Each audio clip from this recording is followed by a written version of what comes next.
Despite what you might think, I've already ended the lease for our apartment. Confused. Let me explain. My mom suggested we should cancel our rental agreement, so together, we went ahead and did that while you were away on your work trip. This is unbelievable. I can't continue living with such irrational people. My mother-in-law, Linda, thought that by ending our apartment lease, I'd have no choice but to move in with them. But I'm determined not to give in to this pressure. I simply refuse. What are you even saying? You're his wife. It's expected of you, someone insisted. But my response was clear. Then I'll seek a divorce. My name is Mary, and I'm a 34-year-old who works in an office. My husband, Larry, and I tied the knot a year ago. We both work for companies that collaborate frequently, which is how we met. Working together led to us hanging out privately, eventually dating, and finally getting married a year later. Life with Larry was joyful. He's upbeat and humorous, and we shared many laughs living together. I truly believed I had married an amazing person and was overjoyed with our life together. However, I was soon to discover an unexpected side of Larry. 5 months into our marriage, we spent our first New Year's Eve at my in-laws' house. Before this, my interactions with Larry's parents had been minimal and brief. But that New Year's visit revealed their true colors. The gathering included my parents-in-law and my sisters-in-law, Nancy, who is single, and Emily, who is married with a young son, Justin. Emily's husband had gone to visit his own parents, leaving Emily and Justin with us. Until that point, I had a good impression of my in-laws, finding them as cheerful and approachable as Larry. I hoped for a pleasant and normal conversation during the visit. Unfortunately, things didn't go as expected. "Mary, could you lend me a hand?" my mother-in-law Linda asked, pulling me into the kitchen. As I followed, her friendly smile vanished, replaced by a cold look. "You're quite slow. Normally, you should have offered to help without needing to be asked," she scolded. Feeling a rush of apology, I was worried I had somehow upset her. Eager to mend the situation, I did my best to contribute and hopefully win back Linda's approval. Yet, Linda's harsh criticisms didn't stop. She accused me of acting entitled because of Larry's kindness and questioned why I was still working instead of focusing solely on family life. "Larry only agreed because you insisted, didn't he? You're not acting like a good wife at all," she scolded. She criticized me for not being more involved when visiting their house, claiming I ignored household duties and only added to Larry's burdens. Feeling hurt by Linda's relentless barbs, my spirits lifted slightly when Nancy, one of my sisters-in-law, entered the kitchen. We had shared pleasant chats before, so I hoped for her support. However, to my dismay, Nancy joined in the criticism, disparaging my cooking skills in front of everyone. This was completely unexpected, and I was stunned by her harsh words. It seemed both Linda and Nancy had chosen this moment to be particularly cruel, a side of them I hadn't seen before. The New Year celebration at my in-laws, which I had hoped would be enjoyable, turned into a deeply uncomfortable experience. Despite the ongoing feast, I couldn't find joy in any of it. Linda and Nancy kept the conversation among themselves, discussing topics only relevant to their family, leaving me feeling excluded. Larry, oblivious to my discomfort, didn't intervene. Linda's demeanor only worsened when she noticed my disinterest, commanding me to serve drinks as if I were a servant, with no one questioning her behavior. As the evening finally ended, Larry, having had too much to drink, announced his intention to stay over. Unwilling to endure any more, I managed to get him into the car and drove us home, leaving the unpleasantness behind. The next day, I reflected on the entire ordeal, pondering the unexpected turn of events and the cold treatment I received from those I had hoped to consider family. I decided to have a conversation with Larry about the discomforting experience I had at his family's house. "Larry, Linda, and Nancy were really mean to me," I started. Larry seemed surprised and dismissive. That's hard to believe. "We were all enjoying ourselves. You're probably the only one who feels that way." I tried to explain how Linda and Nancy had said some pretty hurtful things to me in the kitchen, but Larry doubted such an event, questioning whether I was making it up. When I pressed further, he excused himself, citing a hangover and a headache, asking to delay the discussion which he never revisited. Later, Larry mentioned we were expected at his sister's house soon, for Justin's birthday. Without considering my feelings about our last visit, he insisted I attend and even pick out Justin's birthday gift, despite my busy schedule. After much thought and despite my reservations, I selected a gift I hoped Justin would enjoy. At Justin's birthday party, my effort seemed to pay off when Justin expressed genuine joy for the present I chose. Emily, assuming Larry was behind the thoughtful gift, thanked him. I waited for Larry to correct her, but instead, he took the credit, claiming extensive research went into selecting Justin's present, leaving me astonished and unacknowledged. I was thrilled to see Justin's happiness with the gift I had carefully chosen for him. Yet, my satisfaction turned to disbelief when Larry claimed the credit for the thoughtful present. Before I could process this, Linda's voice snapped me back to reality, urging me to hurry up with the cake. Confused? I asked.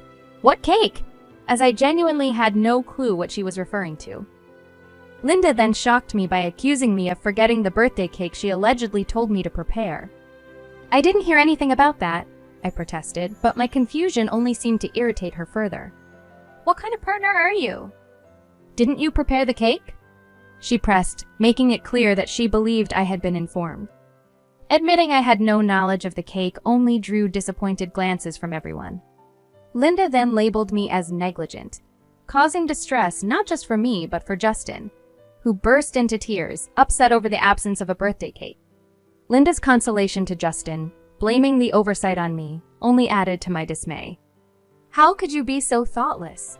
She scolded, as if the mistake was mine. Looking to Larry for support, I hoped he'd clarify the misunderstanding, knowing well that Linda had never asked me about the cake. To my astonishment, Larry sided with Linda, accusing me of being a poor wife and implying I had intentionally upset his family. Just when the situation couldn't seem more dire, Nancy stepped in with a cake she had supposedly bought, just in case. Justin's mood instantly changed for the better at the sight of it, and Linda lavished praise on Nancy for her foresight. Nancy then took a dig at me, suggesting she had anticipated my negligence. It was in this moment I realized the trap that had been set for me. Linda and Nancy had orchestrated this scenario to paint me in a negative light, cleverly manipulating the situation to their advantage. The situation took an unexpected turn when everyone blamed me for forgetting the birthday cake, branding me as a negligent wife. There wasn't a single ally in sight. Even Larry joined in, accusing me of causing distress to Justin and declaring that I should leave as a form of punishment. You shouldn't expect to stay for the meal or enjoy the cake after causing such trouble, he said, supported by Linda, Anne, and Nancy's insistence that I go home. With no other option, I left Anne's house, embarking on the long journey back to our place alone, reflecting on the irony of having selected Justin's present during my work time. That evening, Larry chose to stay at his parents' house instead of returning home. When he finally did come back the next day, he confronted me with allegations of harassing Linda and Nancy and deliberately forgetting the birthday cake, as if I had some vendetta against his family. You're a terrible wife, he concluded, taking Linda's word over mine. I was stunned, not just by the accusations, but by his unwillingness to hear my side of the story. Wait, you're taking their word over mine?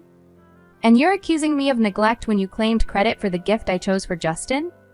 I challenged. Larry brushed it off, saying it didn't matter since the gift was from both of us, missing the point entirely. It dawned on me that Larry was more interested in maintaining his image with his family than in standing by me. His actions and words stripped away any affection I had for him, leaving me to contemplate a future without this marriage. If this pattern continued, I realized seeking a divorce might be the only way forward. As I mulled over the idea of leaving, an incident occurred that made up my mind for me. I had been away on a business trip for 2 days, unaware of any developments at home. Upon my return, I was met with the shocking sight of Larry's belongings neatly packed into cardboard boxes. Confused and alarmed, I reached out to Larry, who abruptly ended the call with a promise to return home soon. My frustration grew as I awaited his explanation, but to my surprise, Linda, Anne, and Nancy were with him when he arrived. Larry, what's happening? Why are your things packed, and why are they here? I demanded. Larry, with a smirk, announced, "We're moving out." "Moving? To where exactly?" I asked, bewildered. "To my mother's," he stated plainly, as if it was the most natural decision. Stunned, I protested. "Why are you deciding this without discussing it with me?" Linda interjected, accusing me of being childish and insisting I should simply agree with Larry's decisions. However, I stood my ground, emphasizing that as a married couple, Larry and I should make such significant decisions together. To my utter disbelief, Larry revealed that he and his mother had already terminated our apartment lease while I was away. This revelation left me speechless. I couldn't believe Larry would make such a drastic move without my consent, effectively leaving me with no say in the matter. Faced with the reality of moving in with Larry's family, a prospect I was adamantly against, I reached my breaking point. "You're suggesting that as his wife, I have no choice but to follow?" I clarified. "Exactly," Linda responded, convinced of her argument. In that moment, with clarity and conviction, I declared, "Then I'll divorce him." It was clear that staying in a relationship where my opinions were disregarded and where unilateral decisions were made without my input was not an option. The decision to leave was no longer just a consideration. It was a resolution. When I declared my intention to divorce, Larry was visibly shocked, unable to believe I was serious. "You can't be serious about wanting a divorce," he stammered, but I firmly stated my resolve, tired of the endless drama with his family. Larry's face paled at my words, and the room fell silent until Emily and Nancy, unable to contain themselves any longer, objected vehemently to my decision. "You can't divorce!" "Who will look after our father if you leave?" Emily demanded, unwittingly revealing their true motives. It turned out their father had recently suffered a fall and required care, which they had hoped I would provide. Their reaction confirmed my suspicions that they had been plotting to burden me with the responsibility of caring for their father, a task none of them wished to undertake due to their self-centeredness. Their accusation of me being a useless wife only fueled my determination to leave. "So, it's clear now. You were hoping I'd be the one to care for him," I pointed out, exposing their selfish intentions. Their defensive and aggressive responses did nothing but reinforce my decision. As the argument escalated, Emily and Nancy, in their frustration, suggested I might as well divorce and leave, thinking their words would hurt me.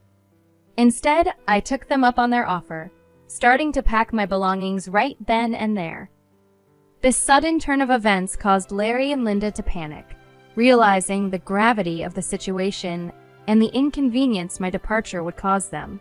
They scrambled to retract the harsh words, with Larry pleading for me to reconsider the divorce, and Linda suggesting a compromise where I could help by becoming a full-time caretaker for their father, even trying to sweeten the deal by painting it as an opportunity for me to become a stay-at-home mom. Facing this last-ditch attempt to manipulate me into staying, I stood firm. "Unfortunately," I began, ready to make my final stand against their selfish demands, signaling the end of my patience and the start of a new chapter for me, free from their manipulations. Declining the role of a stay-at-home mom, I revealed to them something perhaps unknown. My salary exceeded Larry's due to my career progression at the company. I had been the main contributor to our apartment's rent, which wasn't cheap. This revelation highlighted the irony of their disdain for me, despite my financial contribution exceeding that of their own family member. With nothing more to add, I bid them farewell and left, leaving them in visible shock.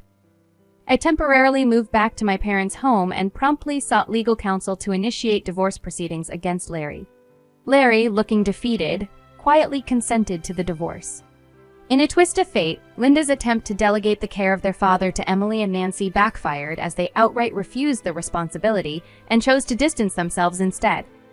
Moreover, Emily's personal life unraveled as she faced a substantial alimony demand following her spouse discovering her infidelity. Nancy, accused Justin to living under her mother's roof and relying on Linda for morning wake-up calls, struggled with independence. Her habitual tardiness, a result of her newfound freedom, ultimately cost her job. Larry, coerced back to the family home by Linda due to his status as the eldest son, found himself bearing the brunt of caring for their father. Overwhelmed by the dual responsibilities of work and caregiving, his exhaustion was palpable. Tensions between Larry and Linda escalated, leading to frequent arguments that disturbed the neighborhood peace to such an extent that police checks became a routine, isolating them further as the community distanced themselves from the family chaos. In contrast, I embraced a fresh start, securing a pleasant apartment close to my workplace. Enjoying my independence, I settled into a comfortable life, free from the turmoil that once clouded my days.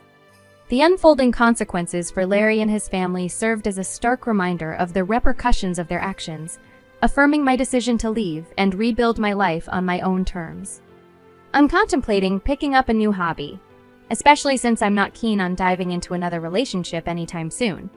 The whole experience with Larry and his family has been eye-opening. They had this tendency to dump all responsibilities on me, painting me as the villain in every scenario. Larry, despite earning less than me, had the audacity to be domineering, which was just pathetic.